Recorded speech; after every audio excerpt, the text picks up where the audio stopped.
Welcome to Untying Knots, Minds and Souls Untethered with Perry Clark. This program looks at mental health from unique perspectives and shows you how to manage your life by finding the knots that help you and stay away from the ones that could be a disadvantage.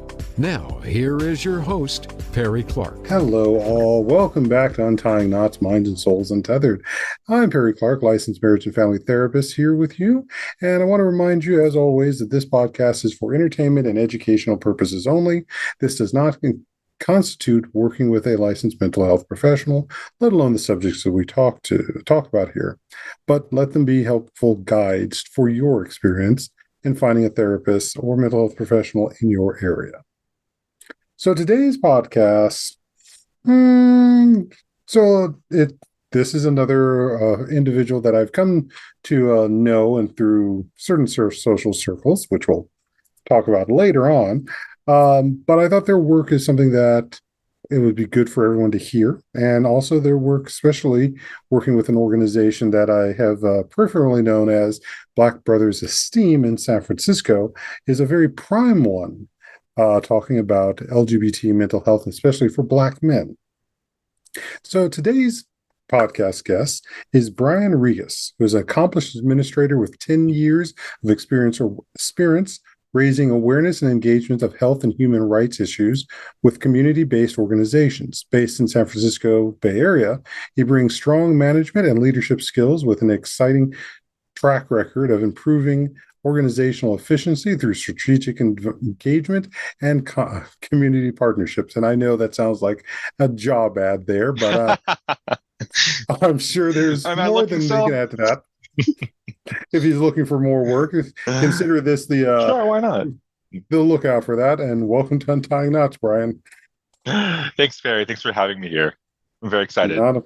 Not a problem. So how did you get here? Sure. So I am a local Bay Area native. I have my educational background is actually in comparative ethnic studies that I went to at San Francisco State. But from there, I actually found myself really directly getting into community-based health. Just because they're so synergistic, right, with working with concepts of community building within communities of color. And then really trying to address really pertinent health needs that affect our communities, right? So I actually started off working with an organization called, at the time, API Wellness Center, just volunteering, and just wanting to get involved, trying to find my sense of community. Disclosure, I'm half Filipino and Black, so that's why I think I'm growing up in San Francisco, right? It's about 40% API, and so I was trying to find my sense of community there, and so I just started volunteering, getting involved in community work, and it led me to actually starting to get work through that experience, right?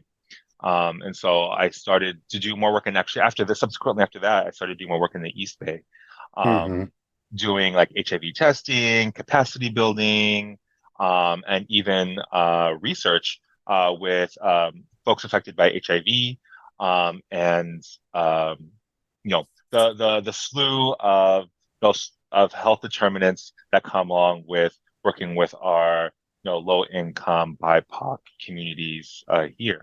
And so that kind of led me to where I am today, and I'm still expanding and learning to where that may take me in the future. I'm studying I studied in South Africa a few years ago, and now I'm at the University of London. So I've actually wanted more branch into global health into the future as well. So very nice. Yeah. Very nice. And I think you definitely can spend some time talking with our brother Johnny, or I should say, your soon-to-be brother, Johnny. Yeah. Because part of how we know each other is through Onyx itself. Yes. You're currently one of our pledges. Although by the time this airs, you probably will have finished our pledge process. Yes. But to that extent, your work in these programs, can you give us a bit more about what the program you're presently working with does, and how is it something that the impact and the support that it generates for the community? Definitely. So I'm currently the director of Black Health at San Francisco AIDS Foundation, and it actually has a portfolio of programs dedicated to serving Black queer communities here in San Mm-hmm. Francisco. One of them is also called Trans Life, which Mm-hmm. sees trans and gender nonconforming folks all along the spectrum, supporting through social support groups, case management, and events and activities that we do throughout the city. And then Mm-hmm. we also have a capacity building program that is a employment kind of like pipeline into public Mm-hmm. health. And so we're starting building and training young folks, young Black queer folks in service navigation, phlebotomy, um, and case management, actually, to Mm-hmm. get into the workforce over here. Um, and then, of course, we have Black Brothers Esteem, which is our legacy program here at the agency. We're celebrating our 27th year here, and it's dedicated to Black queer men in the city and San Francisco, in the Bay Area. And then, again, it's just a safe space where we provide social support space. We do events and activities. We do some case management and referrals out to whatever direct services, whatever health services that they need. Yeah. Very nice. I guess one of those questions that sort of comes up, one might ask, is given the elements of queer support and so forth that exist, why is there a need for a program that is specifically focused more towards Black men?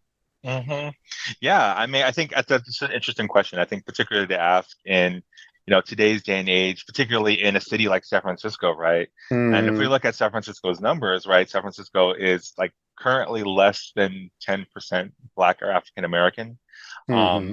and it's slowly diminishing, right?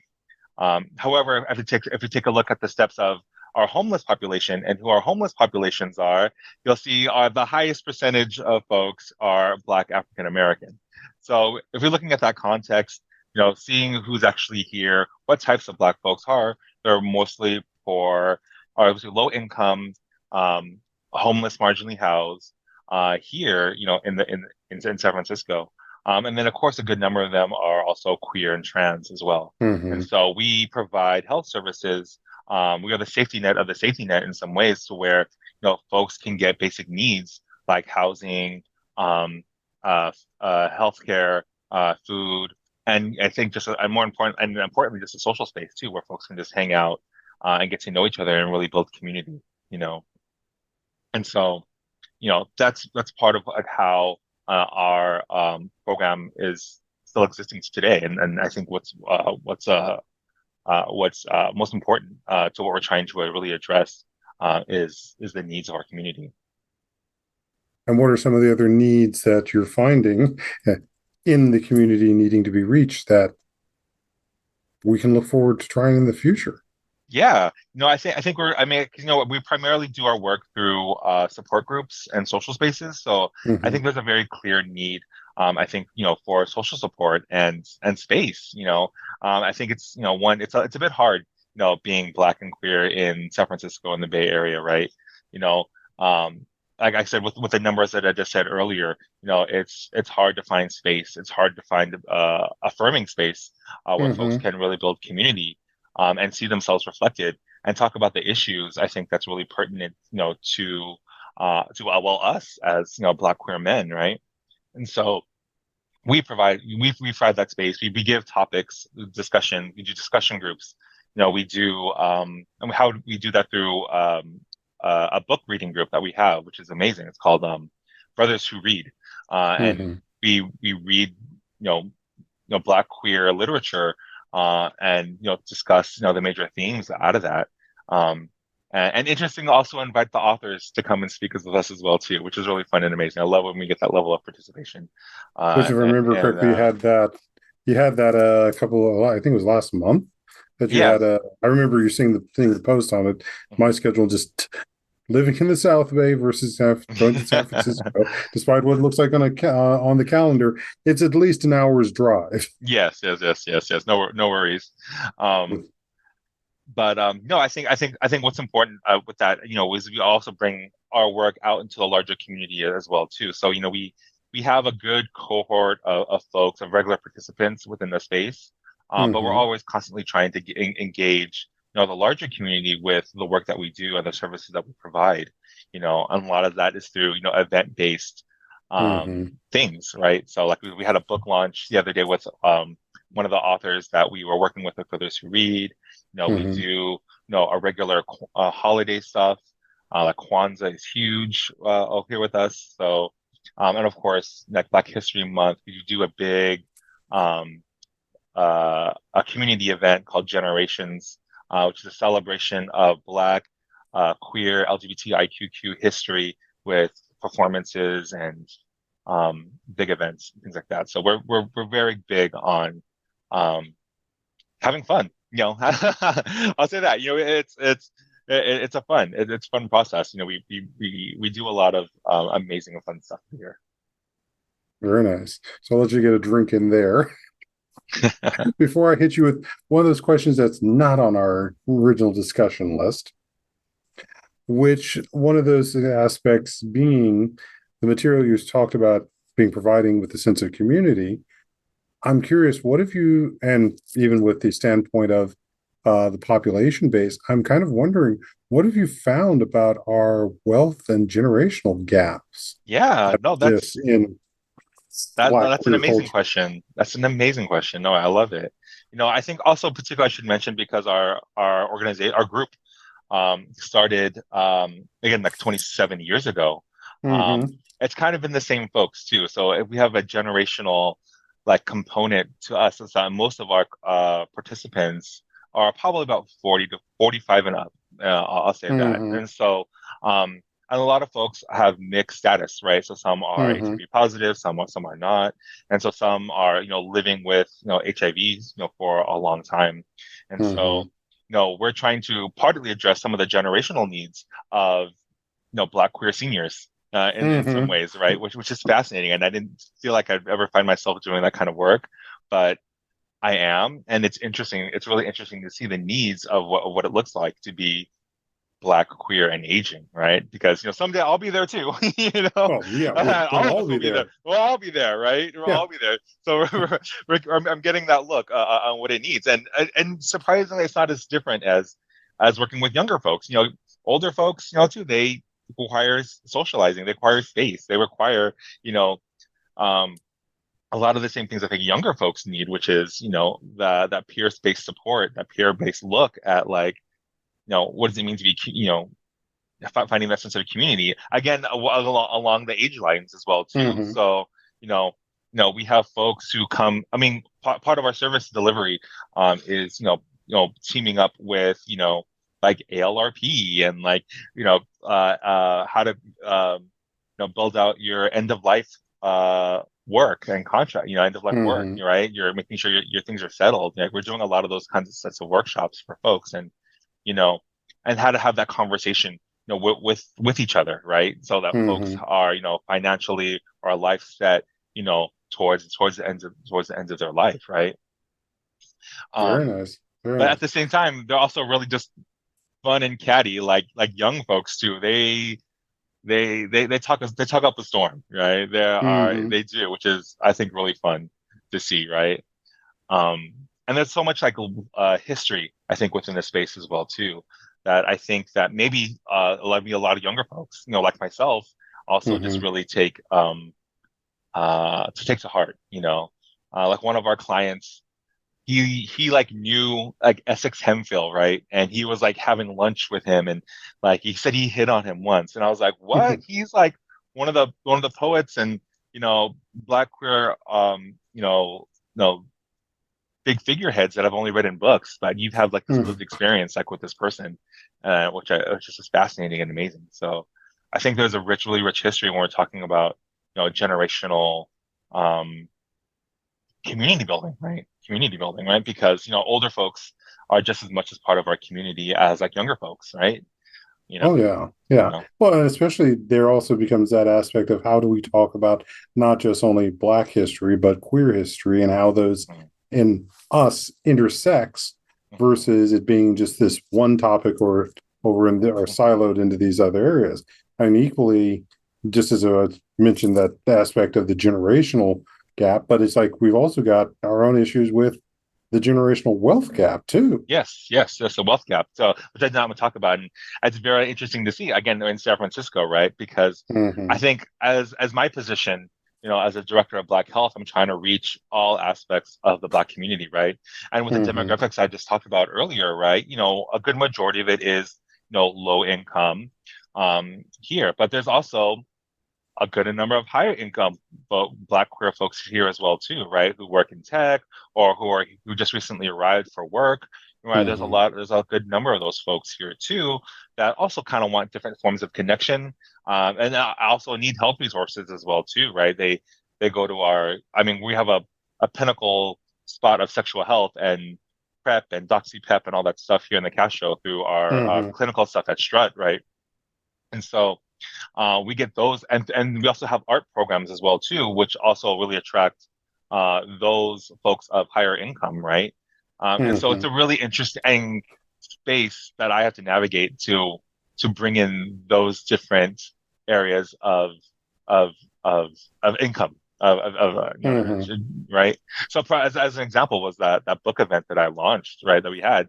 And so we had I mean, because it's a story about Mm-hmm. young up and comers, young Black folks who are trying to be upwardly mobile, and try to navigate dating and sex and all that kind of stuff, right? Which all audiences read, well, both lower income and higher income, right here in the city. And so we brought those elements together at our space in the Castro of all places, right? Mm-hmm. And yeah, it was just really interesting to see. Like, so we had our folks on one side, and then we had like these newer folks come in, but it brought in all great conversation, I think, to address all different aspects of what it means to be Black and queer, like in a space, right? So yeah, it was a really fascinating look while I was observing the room. Mm-hmm. Um, and I was like, wow, we have such an unique experience, I think, here living in San Francisco and in the Bay Area when it comes to like Black queer life and like what that means, right? Mm-hmm.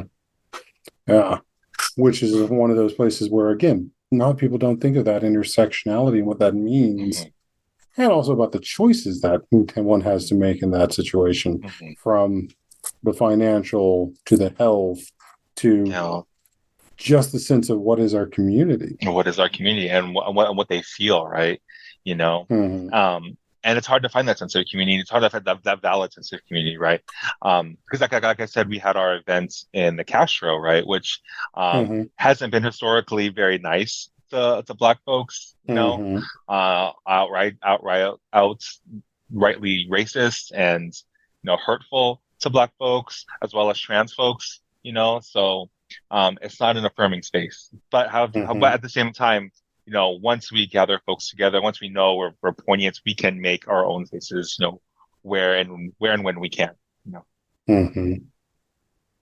So you talked a bit about, and when I asked you how'd you get here, your story of getting into this work. But if somebody else, and especially to our younger groups who might be listening or who wants to do a Mhm. career change, what does it take to start getting into work like this? Yeah. No, I think it's really knowing, I think, where you come from and what communities that you're involved in with. And I think really looking at the history, Mm-hmm. the development, of those communities, and looking at the needs of those communities and how to really address them. So again, I can't emphasize enough. I come from an ethnic studies background, and and there are many ways that you can, I think, get that knowledge, not Mm-hmm. just within, a four-year university, you know, but I would really highly recommend, I think, folks who really want to do this work, who really want to work with communities of color, who really want to work with Black folks, and particularly, you have to know like our history. Have to Mm-hmm. know like where we come from. You have to know our struggles. Have to know our triumphs, right? I think to really get a sense of, you know, where we can go, right? Which is Mm-hmm. which is which is the sky, right? Um, you know, I don't want to keep seeing us reinvent the wheel, or I don't want to see us, try strategies that have been done before. So let's get that education, let's get that knowledge of what has come before us to Mm-hmm. move us forward. And they get that experience too. So I think in the Bay Area, I think we're very lucky to have, a myriad of community-based organizations doing amazing work with our communities. The Bay Area is such a progressive bubble, which I always like to say, that are filled with well-meaning folks who want to genuinely make our communities better. And so I think just linking up with them and learning on the ground, I think is just most valuable. Very nice. And just the aspect, you don't have to just have a public health degree to be able to do this work. Coming from ethnic studies. I don't. I didn't. I kind of just throw myself into it. I really did. I did not think I'd be working in public health. I thought I'd be a teacher or an educator or that's some realm of that, but So with the community support and structures you're just putting there, I'm also curious, as with my field, how are you incorporating mental health into the work that goes on in your program? And that also, I know it seems like a strange segue from how do you get into this work, but bringing that into perspective and in step with what you're already providing. Yeah. I think one of the first steps to take is to really destigmatize mental health and normalize conversations around mental health. I think it's one of the first key areas. And that can look like in a lot of different ways, in a lot of different realms. It's like, how are you feeling? It's like just checking in with folks, I think on an individual basis, right? Those are, key aspects to mental health that we can all take, right? It doesn't require necessarily going to a mental health provider, but what we can do as a community is really come together and just check in with folks, how you doing?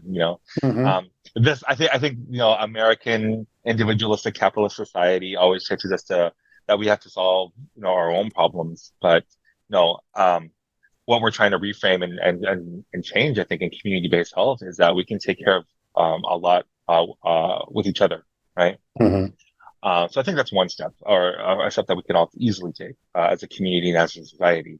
And then two, also, which is also very, very important, is also see our mental health providers, right? So we should definitely have access, see them and have access to our professionally trained mental health providers, and behavioral health service providers that we definitely need more of. In that sense, right? I personally am lucky to see my therapist bi-weekly. And it took a long time to find him, especially someone with someone who is also a person of color, someone who is also queer, all those things to make sure that there's proper representation, I think, along the spectrum, so that folks can have access, to mental health, right? So, I don't know how many, I mean, I don't want to speak for other people, but, I feel, it's kind of been shown and proven that, therapists of color, make a profound impact on the communities that they're serving, just through the relatability factor, right? Oh yes. So yeah, well, they're kind of sadly at that point. So I remember one client who, as I was talking to her, was telling me, and she was at that point, she had her career, she was working in a school, and she was really ready to speaking to some needs of a client and of her student that was clearly about racism, and everyone in the particular meeting she was at basically was shutting down everything she was saying, not paying attention to her. And as I watched her, steel herself, like she was not just back in that moment, but ready to defend it against me, my response was, "You're absolutely right. That was racist." Yeah. And just the relief that came across her was profound. And the fact that she could talk more about this and was being supported, as opposed to, "Was that really what happened?" kind of thing, Susan. It's like, no, it's like that happens to so many of us. So that's something that we definitely can provide as mental health providers, and having settings like what you provide with Black Brothers Esteem to help normalize that, and especially for Black queer men, because Yes. how many times have we been called crazy before because of our sexuality? Right. Right. Exactly. Um, but yes, no, I definitely agree with you. Like we definitely need those culturally affirming providers to be here for us, to be for the community, right? And have access to those communities, right?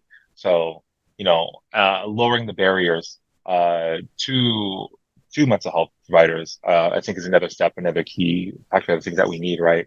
So, whether that be, and increasing access to, health insurance or, getting funding again for our community-based health services to allocate from more, Mm-hmm. all the myriads of ways that we can work around our healthcare systems to make it a low barrier as possible, free or at cost or less. Mm-hmm. So we'll see. Yeah, we can go on and on those ways.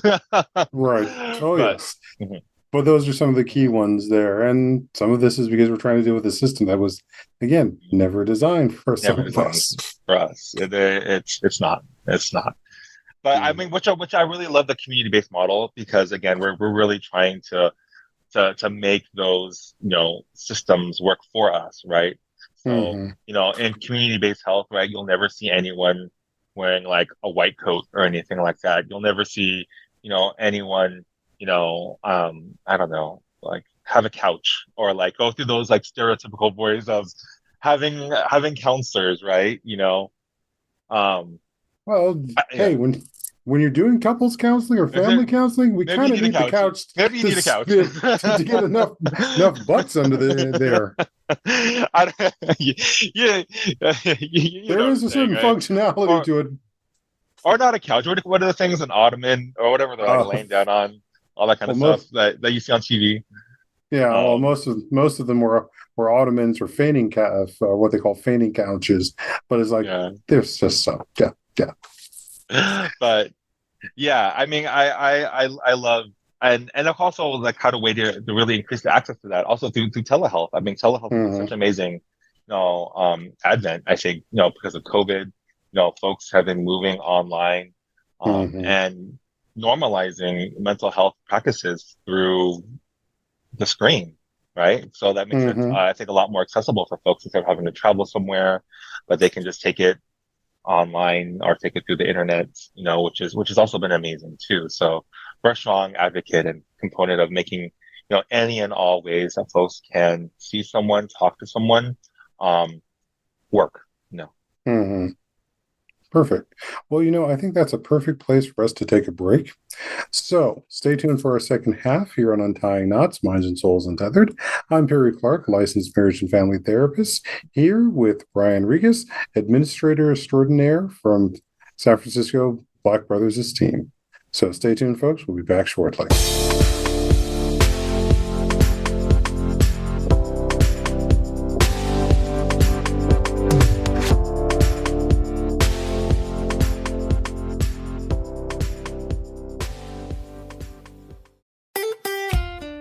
Follow Voice America at facebook.com/Voice America for juicy updates from your favorite radio shows and podcasts.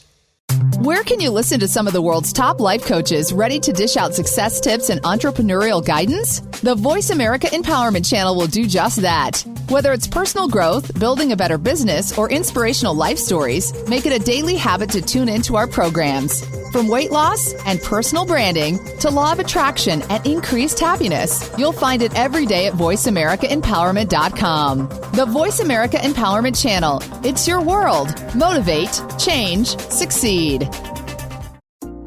Our lives and the world around us can get messy and frustrating. Untangle and Grow Counseling's focus is to untangle that mess and make sense of it so you have a good foundation to build and grow from. Visit us on the web at untangleandgrowcounseling.com. Perry Clark offers individual psychotherapy, couples and family therapy, and adolescence therapy from a variety of coping materials and resources. Visit untangleandgrowcounseling.com for more information. Live up to your fullest potential. This is the Voice America Empowerment Channel.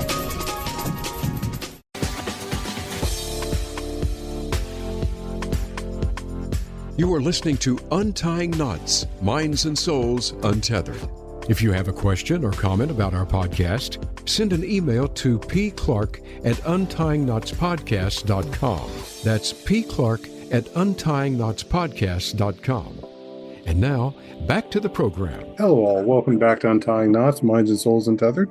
I'm Perry Clark, licensed marriage and family therapist, here with Brian Ragas, administrator of Black Brother Esteem, part of the SF AIDS Foundation, and UCSF, am I correctly? No, it's SFAF. FSA. It's San Francisco AIDS Foundation. Yeah. Gotcha. Yeah, because I know at times those two agencies sometimes work together. So We do, but this is all us. Yeah. Yeah. So we've been talking a bit much about the program that you work for, you're administrating, which is Black Brothers Esteem, which provides a lot of community supports to Black queer men. One of those other things that, especially with everything that's happened with the recent effects of COVID and so forth, has also seen issues around gentrification and how cities demographics have shifted. Yes. Yeah. And so, I mean, like I said earlier, I mean, we're just seeing a really slow decline of Black folks in the city. And so I think part of what we want to do, or what we are doing, is how to maintain, space in San Francisco for Black folks, for Black queer folks, right? That's relevant and, to us, and you see some of it is shifted that. I think one thing about gentrification and one thing about what's interesting thing about capitalism is that it's always profitable to be woke for some reason, or it's more recently profitable to be woke. So I think you'll see businesses and support things for Black Lives Matter, or supporting Black initiatives in the city. But I still have to really question, is this really supporting folks in the community here in the city, right?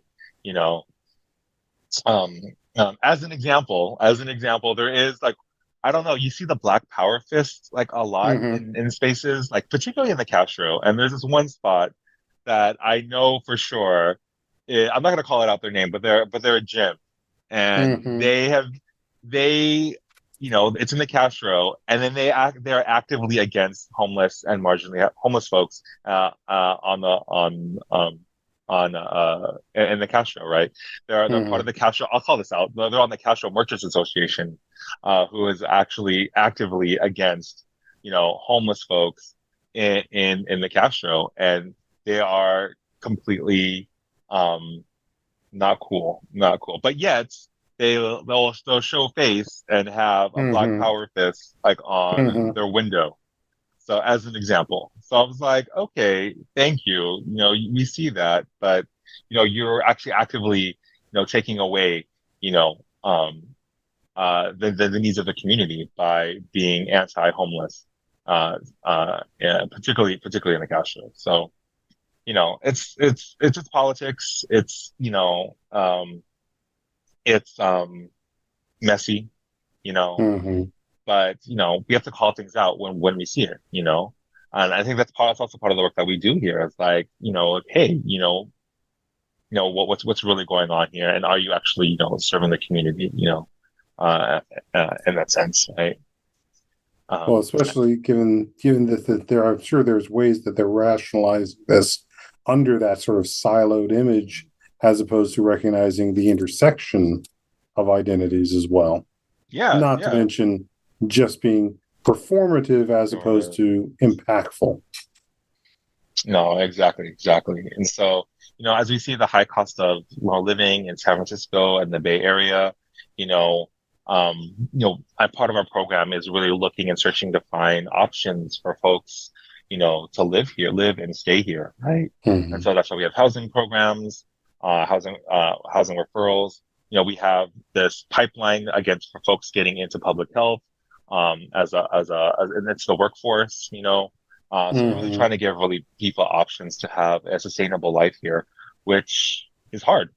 It's hard. We give No, I was gonna say another option we give so much travel um uh uh assistance as well too Mm-hmm. to folks, so any and all kind of assistance that we can to make it, easy to live here, we do and try. Gotcha. So, with that aspect of the gentrification that's coming on, one question would be, I mean, I know there's still plenty of forces trying to hold on to the Castro, but do you see any other areas in San Francisco that are possibly going to be migrating change and might be safe places, not just for queer, but also Black and queer? Yeah. So, I mean, most of the communities that we work here and where we try to target is actually, the Tenderloin and the Soma, and a Mm-hmm. little bit of the Bayview too. That's because our offices are located right here in, Mm-hmm. right at the crux of Soma and Tenderloin. But, Mm-hmm. the communities here are just so beautiful and like resilient. I think, in terms of how you create life here, right? You know, Mm-hmm. there is always this negative stigma on these neighborhoods of, being infested with crime, substance users, drug paraphernalia. But at the same Mm-hmm. time, these are people's homes and people live here. People have to walk these streets on the day to day, right? Mm-hmm. Um, and I think it's just really, really beautiful how people will just really create life here. And often than not, the folks on the streets are a lot nicer than people in these rich white neighborhoods that you'll probably ever find and see. The folks are down to have a conversation. Folks are actually treat you with a lot of respect, actually. Um, and they look at you, and they're just going about their days, normally, right? They're just trying to, get by, right?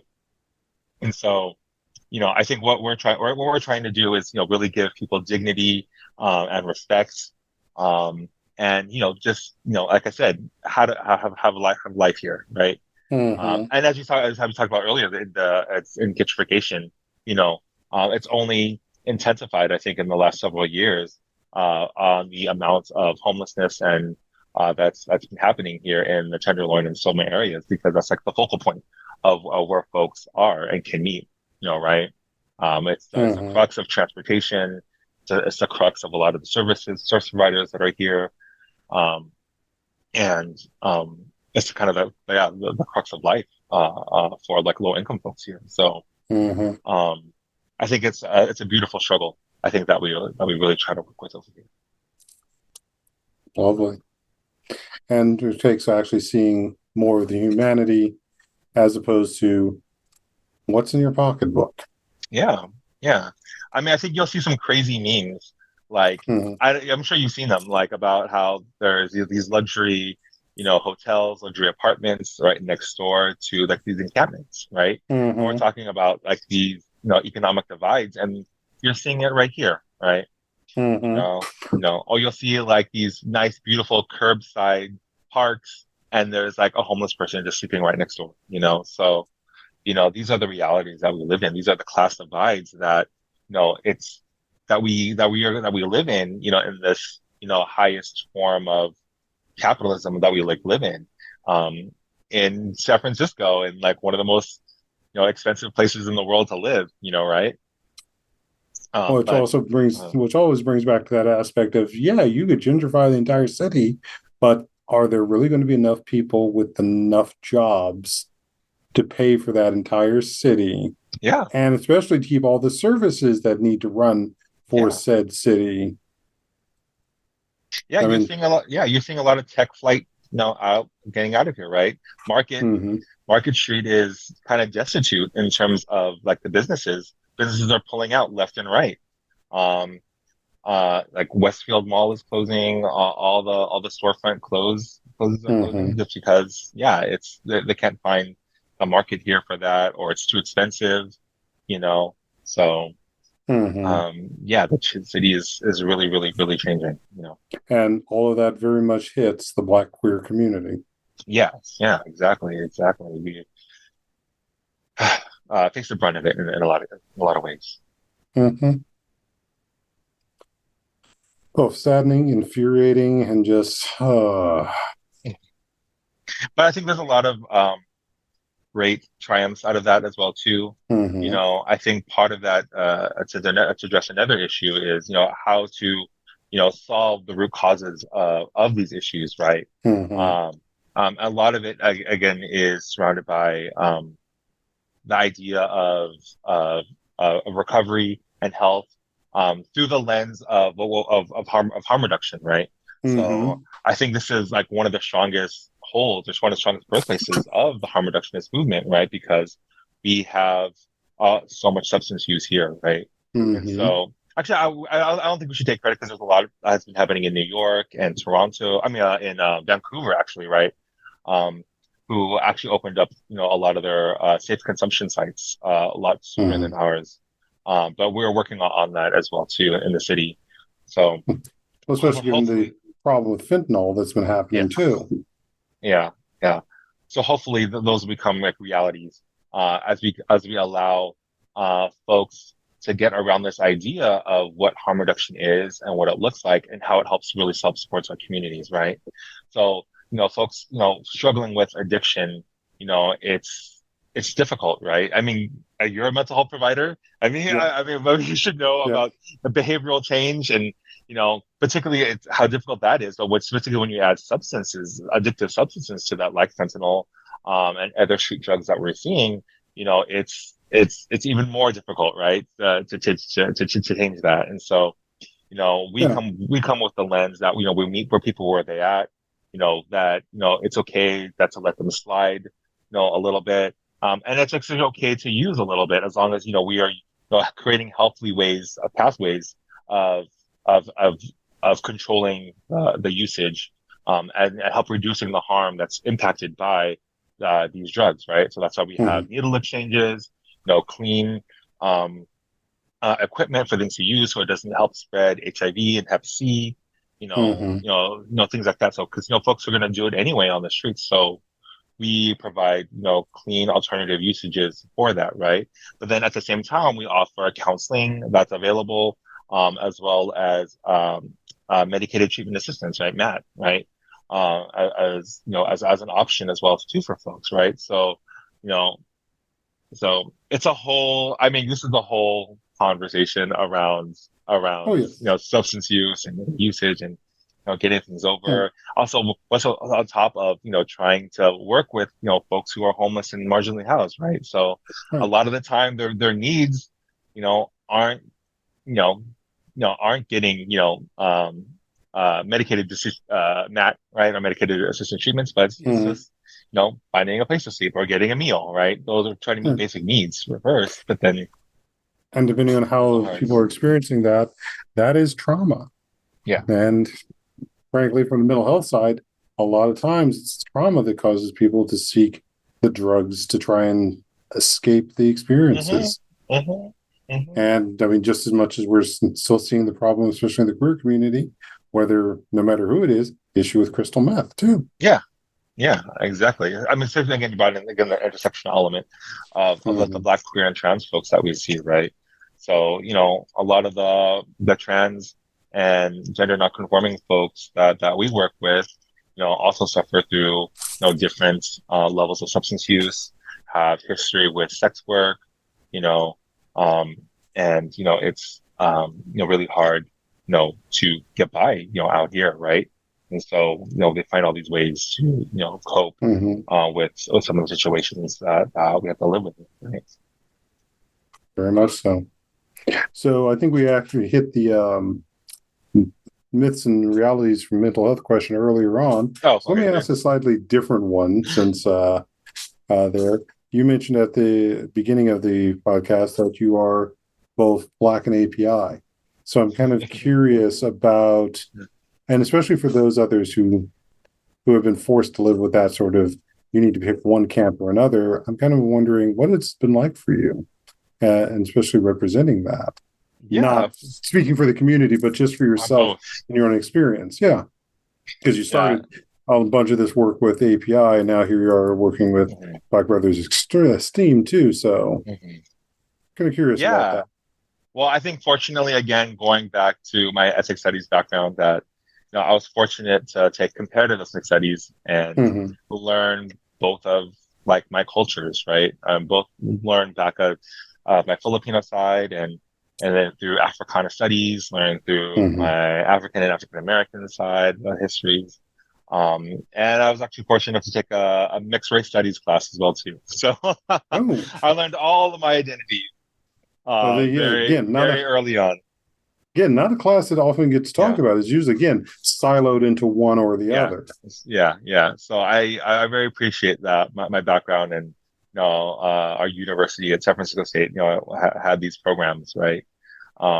And I think it was just interesting growing up because I was looking at my parents and they never forced like any cultural identity like kind of on me growing up, but I had to do a lot of like reclaiming as well too. I think in that sense, right? Because my dad is actually second generation Filipino, very Americanized growing up, and I didn't know what it meant to be Filipino. So I think that's why I quickly gravitated to that early on, and I was able to go to school at San Francisco State, live in Daly City of all places, right? The highest concentration of Filipinos outside of the Philippines, right? So I got to integrate very much well. I think within that community space, and learn what it means for me to be, Filipino, right? At the same time, my mom, and my other side of the family grew up, mostly Creole, right? And African American. And so, we did some more cultural things growing up, right? We went to like Zydeco festivals and, learned all that and I think African American culture is a little more proliferated within the popular cultural lexicon, all that kind of stuff, right? So I had a little more access to that, growing up, but I think I had a more deep dive, in my ethnic studies process, right? But I've always tried to balance both, I think, for myself. So even when I was growing up, living in Daly City, I still had to know what it meant to be Black and queer. And so during that time, I joined Black queer men's retreats through, I think it was called the BlackMen's Exchange under Wanago under the time, right? So I had to know that sense of my identity as well too. And it was just it's an always interesting way to straddle both identities. At the same time, I never feel a complete expert at one, but more of like a jack of all trades, if that makes sense, kind of thing, and of course, phenotypically, if you look at me, I know this is an audio podcast, but I look many different things. I get mostly Latino or Pacific Islander, or something else, so I'm fairly, light, medium light skin. Like I'm like about paper bag, a little bit, probably above paper bag, probably right above paper bag, right? So, there's also that phenotypical side. I'm 6'3" tall too, so it's an interesting exploration to go into these multiple identities, multiple communities, and try to represent myself. But I always try to bring in the best of both worlds, in all the spaces that I'm in. Which is one of the beauties of intersectionality, is that there's a lot of different places where we can draw strength from. Oh, totally. Yeah, I'm very grateful. That, and of course, one of those other little things that, as you and I have discussed, is you're also a fan of Star Trek. I am. I think it comes from like the ideals of Star Trek. I think the basis of what Star Trek is, like how we got to this level of society is that we got rid of war and poverty, and basically became a utopia on the planet, right? So if we solve our problems here on the planet, then we can get to space like relatively easy, right? Like ideally, right? In that scenario. So, I love that concept of that Star Trek brings, because it's such a hopeful one, that that we can come together as humanity, right? And go to the stars. Like that's what we should be doing, We shouldn't be fighting over resources. We have abundant resources on this planet. We have renewable energy sources that we can get into, right? But, it's the greed, it's the capitalism, it's, these things that, the divisions, racial divisions that really keep us apart, when we should really be coming together. Right? and going to space. Go to space. And that's a perfect example. And not through SpaceX and whatever his name is, Musk shit, and all that kind of stuff. Right. No, not through private industry where we have to pay millions of dollars to do that. So no. No, gotcha. But again, that brings back to the intersectionality of what it means. Yeah. That we live as Black queer men and API Black queer men too. Yes. So Brian, I want to thank you for coming on the podcast. And where can folks find to help support and talk more with you if they want to get into this career, but also to support the programs? Yeah, I mean, you can reach us through our website, sfaf.org/Black Health. Is where you'll see our programs. Just look us up through there. All right. And we'll have a link in the bio information as well. So once again, this has been Untying Knots, Minds and Souls Untethered. I'm Perry Clark, licensed marriage and family therapist. And let's keep reaching for the stars as we discover our intersectionality. So stay tuned, folks. We'll be back for more.